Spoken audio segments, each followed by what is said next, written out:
I recently shared a video that when I wanted to leave a church, I had to ask God for a sign, and He did it exactly how I asked.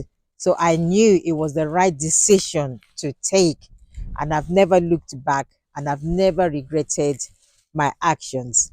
That wasn't the first time that I asked God for a sign. When I wanted to get married to my husband, we were introduced to each other. He lives in Ghana. I live in London, UK. So I had to travel out to go and meet him in Ghana. Now I had to be sure. I wanted to be certain that he is my husband and he doesn't just want to use me to come to the UK and get his passport and then disappear. It's happened many times. We can tell of one or two stories like that. So I had to be cautious. So before I traveled out to Ghana, I prayed. I said, Lord, when I am in Ghana, 2 days after I arrive, it is my birthday. If he is my husband, if you have chosen him for me, I want him to propose to me on that day, my birthday, not the day before, not the day after. Now, Mark, we've only been speaking on the phone for about a month, not longer than a month, probably not even up to a month before I decided to go to Ghana to meet with him. So I reached Ghana. He met me at the airport. He took me to go and see his family. So I met my future in-laws. We chatted. They told me, ask questions. I asked questions. Got to know each other. And then the next day, he took me sightseeing around Ghana. He took me to Aburi Gardens. We were in Kumasi. Took me to the zoo. We just went to places, went to the park. We were taking lots of pictures. We got to know each other very well. And then the day I said on my birthday, which he didn't know, I never said the words to him, that day he proposed to me.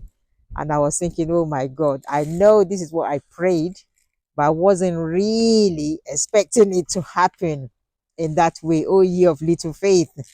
And I thought, wow. So I couldn't stop smiling. He just thought I was happy because he proposed. Because women are always happy when they get proposed to. But I had a different agenda, thinking, wow, this is my husband. And so that same day, his brother came and asked him, they were speaking the language. Did he ask me? And he said, yeah. And he was saying, like, what did she say? And he said, yeah. I got to know about this later because I don't understand the Twi language. And then his brother said, okay, I should get dressed. So I got dressed. He said, we're going somewhere. And I said, okay. So we went to the registry office. And so his brother managed to arrange for us to get married that day. So I got engaged and married on the same day, on my birthday. So that isn't, the only time. So some people say, oh, God doesn't answer prayers like that anymore. That's in the Old Testament. That's in the past. He answers prayers a different way nowadays. It works for me.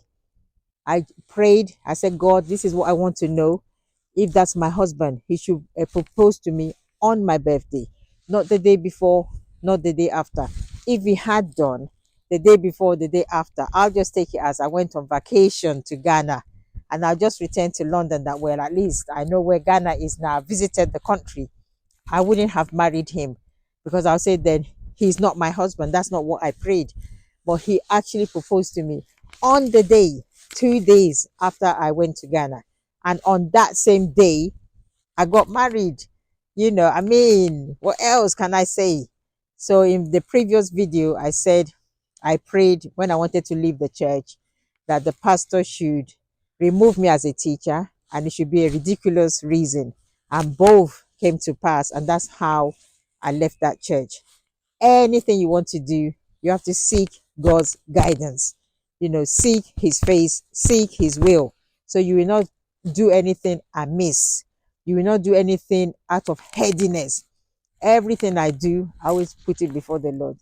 God, I want to do this. I need a sign. I need to know this is the right step to take. If I don't hear anything, I don't move. So that's the power of prayer. God bless you.